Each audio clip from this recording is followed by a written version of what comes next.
Welcome back to another episode of FHS Season Tickets. I'm Michael. And I'm Nick. And also, we are joined by Christian. Yep. Yeah. And we are joined by an awesome guest, Cole Cubelic from the 7:30 a.m. radio down in Alabama. He also works for ESPN, covers the Sun Belt and the SEC. He was an Auburn offensive lineman from 1996 to 2001. And we're going to start off talking about Auburn. Talk about the Auburn LSU game, also Les Miles getting fired. Do you think it was a good call or bad call? And you actually had a head coach get changed in the middle of the season in 1998. Can you tell me how that affected your team?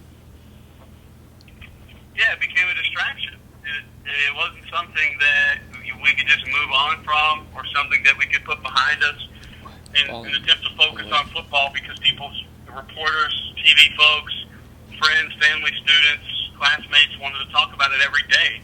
And you would hear different rumors come out. You would hear different stories about it, how it played out, why it happened. And it was the ultimate distraction for the rest of the season. And I think also your staff becomes divided because some guys don't think they're going to stick around. They have one foot out of the door. They're looking for jobs. They're trying to secure employment for next year. Other guys are trying to impress so they can stick around and doing things a little differently. Meetings are cut short. You don't spend as much time on the practice field. Everything just changes. Now, some of the change can be good.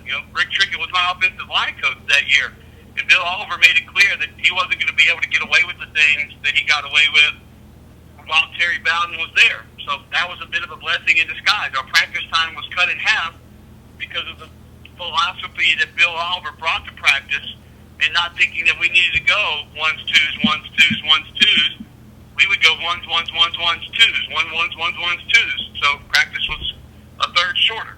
So those things were good, but as far as helping us go out and win games, it didn't do a whole lot.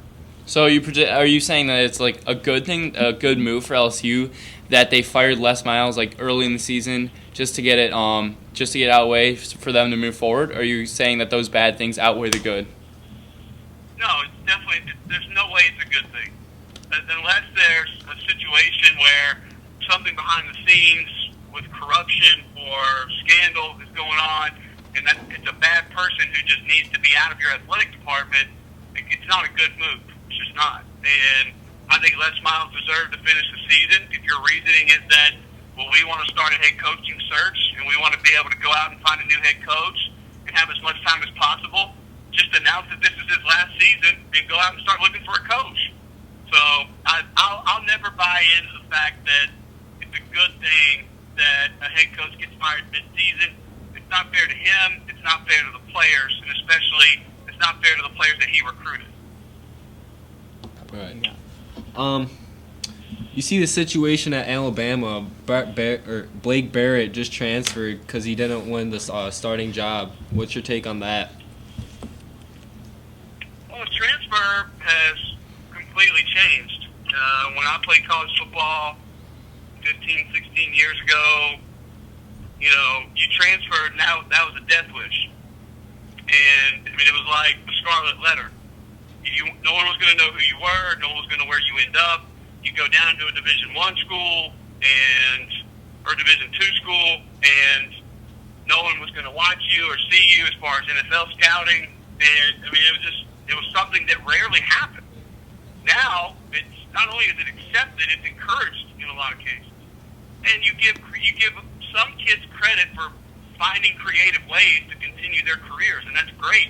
The graduate transfer rule, I think, is perfect. If somebody finishes their school, which these coaches have been going through and bringing them in early to get their school started early, so if they wanted to process them out, they could have that scholarship back. And they could graduate them and move them on. And it didn't hurt their APR. In the case of Blake Barnett, I know there's probably a lot of people that are telling him, you can come play here next year, you can be a starter here next year, whatever. The timing is extremely odd. And as a former player, I know I wouldn't be okay unless there was some sort of dire family emergency with a kid for selfish reasons just saying, okay, I'm out on this season, I'm going to go try to find something else. And I understand that sometimes coaches aren't necessarily upfront and honest, and that's not always the way it works, but the reality is you're not always going to be first team, and it's not always going to work out the way the coach tells you. Life's not fair, in other words. So there's more to this story, and we'll find out as it leaks.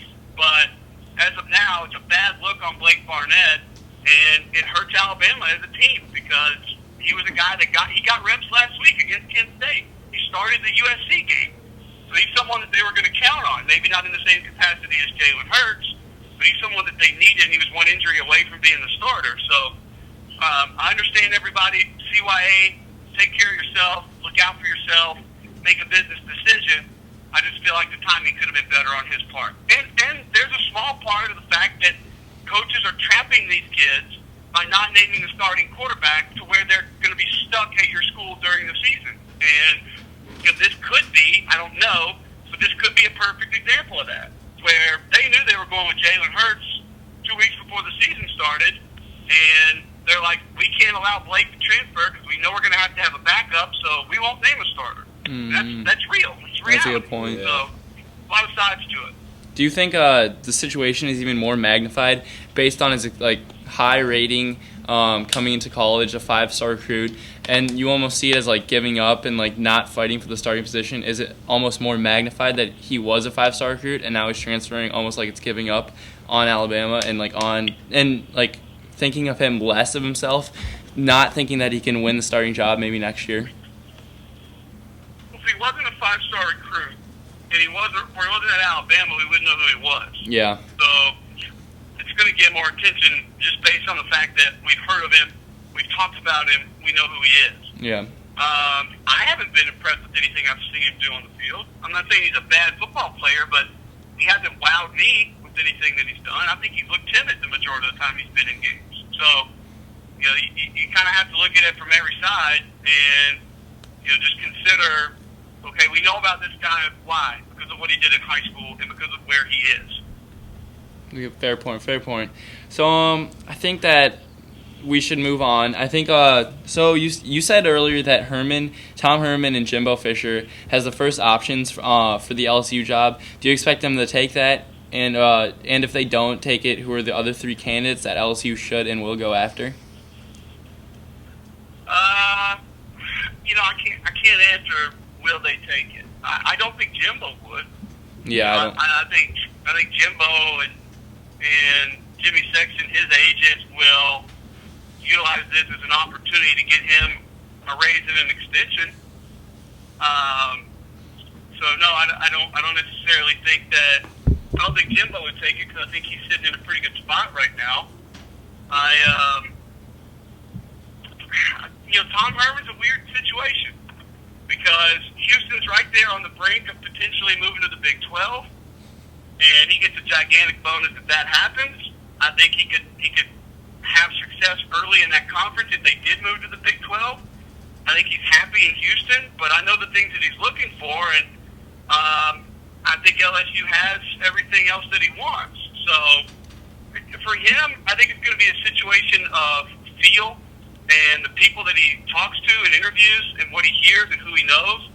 And, I don't know how that will play out. As far as who else will be on that list, I think there'll be some names that will surprise us that we probably felt like were pretty comfortable in their jobs that we didn't expect to move on. I think Lane Kiffin will be in the mix for that job. I think Larry Fedora potentially has a chance to be in the mix for that job. I think there's some. I don't think Bobby Petrino is leaving Louisville, but I think there are some names out there that sort of none of us are really thinking about because we feel like they're in a good situation right now that might not be very happy and might think they have a better chance to win a title at LSU than potentially end up taking that job. Just based on who we know isn't happy per se, or who we know could be in the potential pool, like maybe Tom Herman. Well, he's happy, but he's going to be a highly sought after person. Is this a weaker coaching pool, potential coaching pool than usual, or is it just an average pool of coaches that could be for these high profile jobs? The pool is as big as your checkbook is. So, think about it from the perspective of, for $7 million a year, who could LSU not get? Who could they not go get? I think there's probably 3 guys in the country that they couldn't get: Saban, Meyer, Urban, and Chris Peterson. Just because it took him so long to go from Boise to Washington, he's not about to move again. Yeah. So, I mean, you tell me if there's another. I mean, I don't think Jimbo takes it, but he's sure as hell going to listen. Yeah. And if they almost double his salary to go to a place where he might be a little more comfortable, I mean, he might think that's a better deal, better situation. So, Jimbo's pretty happy in Tallahassee, and he's got that thing rolling right now. They're obviously not living up to expectations this year, but I don't really see him. He was able to hold on to his D coordinator last year. He's got things kind of where he wants them to be, and I don't really see him as a guy who would leave the situation he's in now. I said the same thing about Auburn a couple of years ago when people thought Jimbo was going to be the guy. I just didn't see it. I just didn't think there was any way it was going to happen. All right, talk about Wisconsin dominating Michigan State up front, and does Wisconsin have a chance against Michigan despite being massively overmatched on the outside? I think because of the style of game, they definitely have a chance. And I mean, these are two teams. I think they both have under 20 penalties on the season. They both have great rushing numbers. They both have pretty good offensive lines. They're playing pro style. They're not going to turn the ball over. So you're looking at a quick game that will probably limit the potential amount of mistakes. Special teams will be big in this game because your special teams plays in a game like this really and truly need to count as extra offensive plays because you're going to be limited on the amount of stuff you're able to do.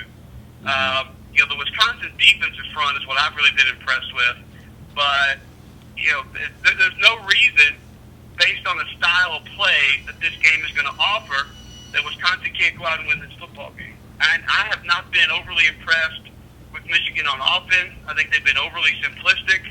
And if they don't try to go out and change a little bit who they are and become a little bit more dynamic, I could see them getting in trouble in a week like this. Yeah, I agree. You saw Alabama play firsthand this week. How physical are they, and do you expect them to win a national championship? They're good. I mean, they're more talented than anybody they're going to play in the regular season. Their offensive line's got some kinks to work out. They make some mistakes up front. They're a little banged up right now. Calvin Ridley came out of the game. Bo Scarborough came out of the game.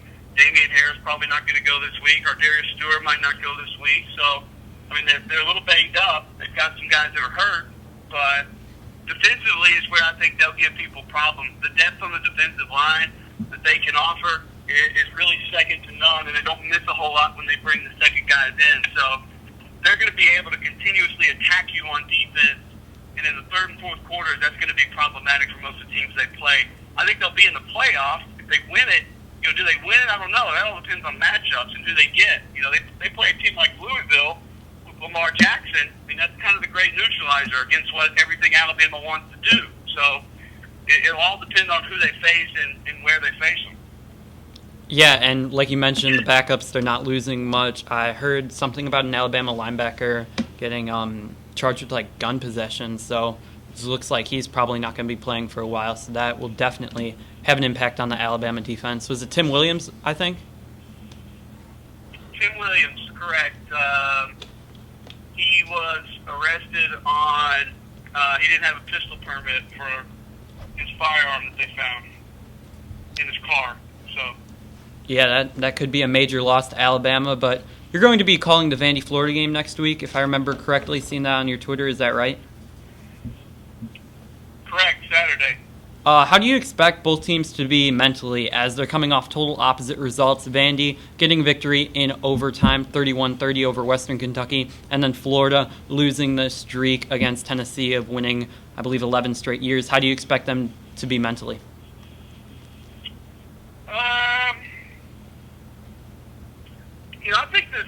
I think Florida shows up for this game because I think when I put the tape on and I watched this game from last week, there's guys on defense that were still making plays the entire game, and they still looked like if you took away what the score was, momentum swing, everything that comes along with watching the game on television, and you just watched play-by-play, I mean, Florida's defense still looked like they were having success against Tennessee's offense up front. And Vanderbilt's offensive line is not very good, and I think Jeff Collins, the defensive coordinator of Florida, probably learned his lesson in not having to be overly aggressive in the second half like he was against Tennessee. And you got a guy that made his first career start as a Florida Gator who should be a little bit more comfortable in the offense. I don't think Florida really. Now they might struggle to score some points just because they're a little banged up on offense, but I don't think defensively Vanderbilt can handle what Florida's going to throw at them. And I think Tennessee is in a bit of a dangerous spot just because everybody before the season was pointing to this Florida game, and this was kind of the game that everyone was looking at. I mean, I had the Ohio game a couple weeks ago, and people were still talking about Florida before they even played that game. So now that you've obtained that goal, and so many people are telling you how great you are, and you have to go on the road to play a Georgia team that's probably feeling a little sorry for themselves and might feel like they're backed into a corner against a pretty good coaching staff, you know, it's sort of a recipe for disaster. But Georgia hadn't intercepted a pass this year. They don't have a lot of bulk up front on that defensive line, and I think to beat Tennessee, you're going to have to be able to push their offensive line around. Georgia's just not really able to do that with a freshman quarterback. I think Tennessee will hold on and win that game. Yeah, I think Derek Barnett has a huge game against the Georgia offensive line. Nick, what's your next question? Yeah, I mean, my co-host is a big Vanderbilt fan, so he definitely had to sneak that one in for sure. But going on to you were an offensive lineman, of course, in college. That's actually crazy. Good, very good job on that. But going to the point about offensive linemen, which top 15 team will suffer most from a bad offensive line, and which team will surprise people up front, similar to what Wisconsin has done this whole year? Yeah, I'd say Wisconsin would probably be a surprise as far as, you know, teams that I didn't really expect to be doing what they're doing right now. You know, I think Clemson probably is on the other side of that. You know, they're a team that you consistently hear that, oh, their offensive line is so good, their offensive line is dominant, oh, look at their offensive line's doing. And I just don't think they're that great. And I think they're a group that they create space to be able to run the ball. Their quarterback allows them to do that. Their quarterback is a guy who obviously can break you down with his legs, so defenses have to respect that. That opens up the front side of run plays. And the style of offense that they play doesn't necessarily require the dominant group up front. And Watson's been pressured a lot this year. So I think if there was one on the opposite end of that, it would be Clemson.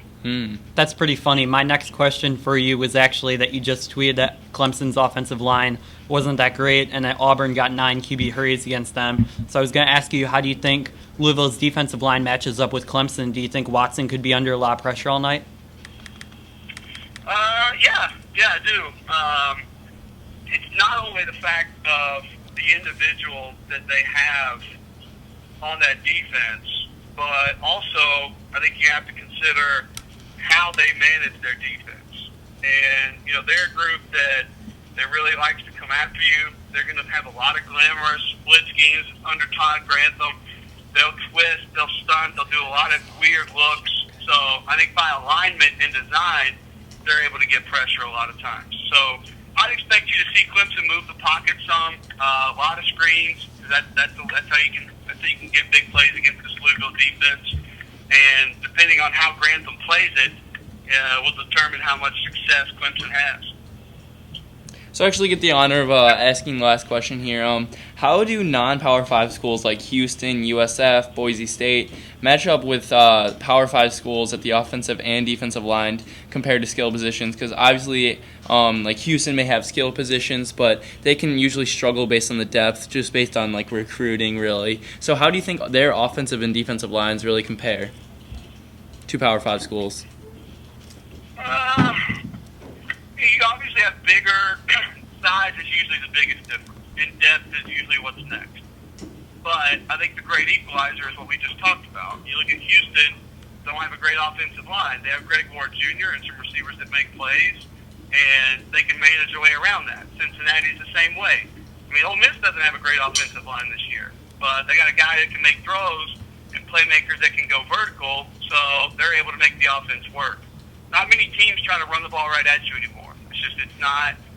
defenses are able to stack the box and take that away because so many athletes are playing defense now. And teams are getting more athletic, and you have more individuals who are able to win one-on-ones and cause problems. So I would say size and depth would probably be the biggest two differences. So do you expect that to ever come back to haunt Houston? The lack of size and depth compared to teams like Alabama, Ohio State, who will they be seeing in the playoffs? Not really, because the only time they'll see them is in a playoff setting, and they'll have extra time to prepare, and they'll have time to get healthy. So from that perspective, those guys should have time to be okay, and they're not going to have to bounce back and play them the next week or something like that. Yeah. So I don't think in that setting it would affect them as much. Yeah, and you just mentioned Ole Miss, how they use their vertical passing game. That's definitely a way that they can neutralize their bad offensive line. I believe I read a stat that 70% of Chad Kelly's yards are through the air and not yards after catch. I think it was the most among all Power 5 quarterbacks, so that's definitely one way that you can neutralize the bad offensive linemen. But thank you so much for coming on to the show. It was a pleasure talking with you. Yeah, really great having you. Thank you, Cole. Thanks, Cole. Anytime, man. Glad to do it. Hope you guys have a good weekend. Yeah, Yep, you too. Thank you.